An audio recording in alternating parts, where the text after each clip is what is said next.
Hi friends, मेरा नाम है सुशील और आप देख रहे हैं मेरा चैनल टेक्निकल नॉलेज बाय सुशील। आज का हमारा ब्लॉग है किस तरीके से हम पीएफ के वेबसाइट से अपने पीएफ के अमाउंट को विड्रॉल कर सकते हैं। उसके लिए आपको ईपीएफओ लॉगिन लिखना होगा किसी भी वेब ब्राउज़र पे। जैसे आप लिखते हैं तो सबसे पहले ही आपके पास एक वेब लिंक आ जाता है मेंबर होम का।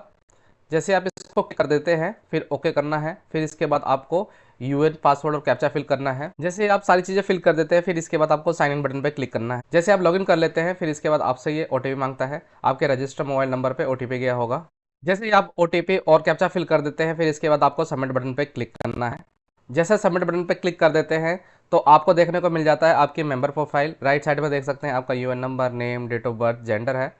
अगर आपने सारे के सारे डिटेल जैसे कि ई नॉमिनेशन हो गया, बैंक डिटेल्स है, ई केवाईसी अगर आपने सब कुछ कर रखी है तो आपको कोई भी इशू नहीं आएगा। आपको सिर्फ और सिर्फ ऑनलाइन सर्विसेज पे जाना है। जैसे कि हमें अभी अपना पीएफ एडवांस में क्लेम करना है तो आपको ऑनलाइन सर्विसेज में जाने के बाद claim form number 31, 19, 10C and 10D एक साथ दिया हुआ है तो आपको यहाँ पे क्लिक करना है क्लेम वाले ऑप्शन पे 31 पे।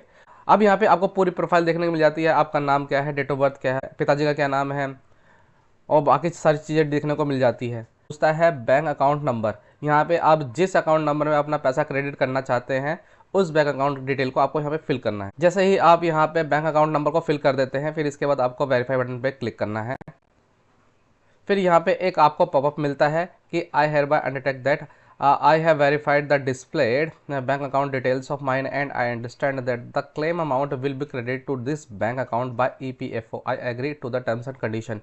अब यहाँ पे एक मैसेज में ये दे रहा है कि जो अभी आपने अकाउंट डिटेल डाली है, अकाउंट नंबर डाला है, उसी पे ही आपका क्लेम अमाउंट क्रेडिट होगा EPFO के द्वारा। अगर आप एग्री है तो येस पे क्लिक करना है। जैसे हम येस पे क्लिक कर देते हैं तो यहाँ पे आपका ग्रीन टिक हो जाता है अकाउंट नंबर पे। आप दोबारा एक बार क्रॉस चेक कर लीजिए अपने अकाउंट नंबर को। फिर इसके बाद आपको यहाँ पे आपका मेंबर आईडी देखने को मिल जाता है। अगर यहाँ पे आपके मल्टीपल कंपनीज़ के यहाँ पे मेंबर आईडी होंगे तो आपको सेलेक्ट करना होगा। मेरे पास अभी एक ही है तो बाय डिफ़ॉल्ट वही सेलेक्ट होके आएगा। फिर नेक्स्ट हमें proceed for online claim button पे क्लिक करना है। जैसे हम क्लेम करते हैं आपको यहाँ पे आपका mobile number, UAN number, name, PAN number, date of joining यानी जो आपका ये ईपीएफओ के अंदर आपने रजिस्ट्रेशन किया था, अगर आप किसी कंपनी के अंदर काम कर रहे हैं तो यूनिक आईडी जनरेट हो जाती है और डेट ऑफ ज्वाइनिंग वहाँ पे दिख जाती है। फिर इसके बाद I want to apply for. अब यहाँ पे क्या है, पीएफ एडवांस फॉर्म 31। अगर मैं पीएफ को एडवांस में क्लेम कर रहा हूँ तो मुझे इसी ऑप्शन पे चूज़ करना होगा।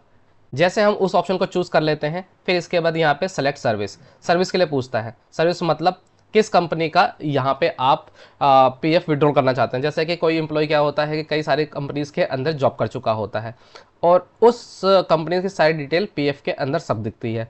तो अगर किसी 2-3 कंपनीज़ के अंदर अगर आपने जॉब किया है और उसकी डिटेल्स यहाँ पे अगर फिल है तो यहाँ पे आप उस कंपनी को सेलेक्ट करेंगे। इस तरीके से मैंने भी अपनी कंपनी को सेलेक्ट किया और फिर इसके बाद purpose for which advance is required. आपका पर्पज़ क्या है, किस पर्पज़ से आप एडवांस पीएफ को क्लेम कर रहे हैं। यहाँ पे देखिए बहुत सारे ऑप्शंस है। Non receipt of wages greater than 2 months, इसका मतलब यह है कि आपको 2 महीने से ज़्यादा हो गए हैं, आपको आपका वेतन नहीं मिला है। इलनेस बीमारी के लिए, पावर कट है, मैरिज है, higher education, purpose of handicap, equipment, यहाँ पे बहुत सारे ऑप्शंस है। आपके लिए जो भी सुटेबल हो आप उसको चूज़ कर सकते हैं। मैं रिकमेंड करूँगा आप इलनेस पे क्लिक करिए क्योंकि पीएफ डिपार्टमेंट अगर इलनेस वाले ऑप्शन को देखता है तो उस पर अप्रूवल कर देता है। अब amount of advance required, amount of advance required, आप कितने पैसे एडवांस में चाहते हैं। जो भी आपका अमाउंट डिजायर्ड अमाउंट है आपको यहाँ पे फिल करना है। और डिजायर्ड अमाउंट को फिल करने के बाद फिर आपको एम्प्लॉय एड्रेस, एम्प्लॉय का एड्रेस यहाँ पे फिल करने के लिए दोबारा बोल रहा है। यानी एम्प्लॉय मतलब हम खुद हुए, जो कर्मचारी है उसका खुद का यहाँ पे पूरा एड्रेस आएगा। आप यहाँ पे पूरे एड्रेस को फिल करेंगे। अब यहाँ पे आपके पासबुक या फिर चेक की कॉपी को मांग रहा है, यहाँ पे आपको अपलोड करना है। Minimum 100 KB and maximum 500 KB size is supported, यानी आपको 100 से 500 KB तक की फाइल को ही यहाँ पे अपलोड करना है। यहाँ पे आपको पासबुक या फिर चेक की कॉपी को अपलोड करना है। फिर इसके बाद आपको चेकबॉक्स पे क्लिक करना है। फिर इसके बाद आपको गेट आधार OTP पे क्लिक करना है। जैसे आप क्लिक कर देते हैं पे आपके आधार रजिस्टर मोबाइल नंबर पे एक OTP गया होगा, उस OTP को आपको यहाँ फिल करना है। जैसे OTP फिल कर देते हैं फिर इसके बाद आपको validate OTP and submit claim form पे क्लिक करना है। जैसे ही आप क्लिक कर देते हैं, फिर इसके बाद आपको देखने को मिलता है OTP has been verified, e KYC updated and PF advance claim form submitted successfully on unified portal, please click here to view PDF। आपने जो फॉर्म सबमिट किया है आपको यहाँ पे देखने को पूरा मिल जाता है। इसके अंदर आपने जो भी डिटेल फिल करी है वो आपकी प्रोफाइल आ जाती है, और आपका जो चेक है वो भी आपको यहाँ देखने को मिल जाता है।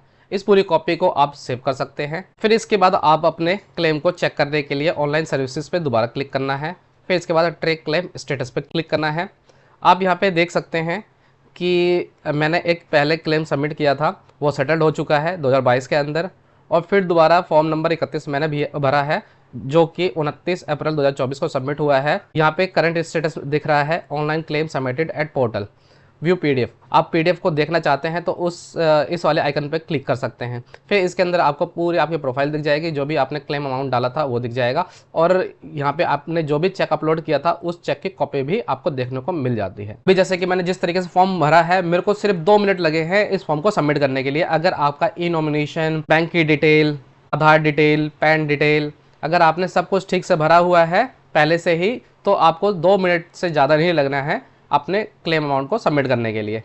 तो फ्रेंड्स, आप देख सकते हैं कि हम कैसे अपने PF के एडवांस अमाउंट को क्लेम कर सकते हैं किसी कंपनी के अंदर वर्क करते हुए ही। फ्रेंड्स, ऐसे ही इंपॉर्टेंट वीडियो को देखने के लिए मेरे चैनल पे बने रहें, लाइक एंड सब्सक्राइब करें।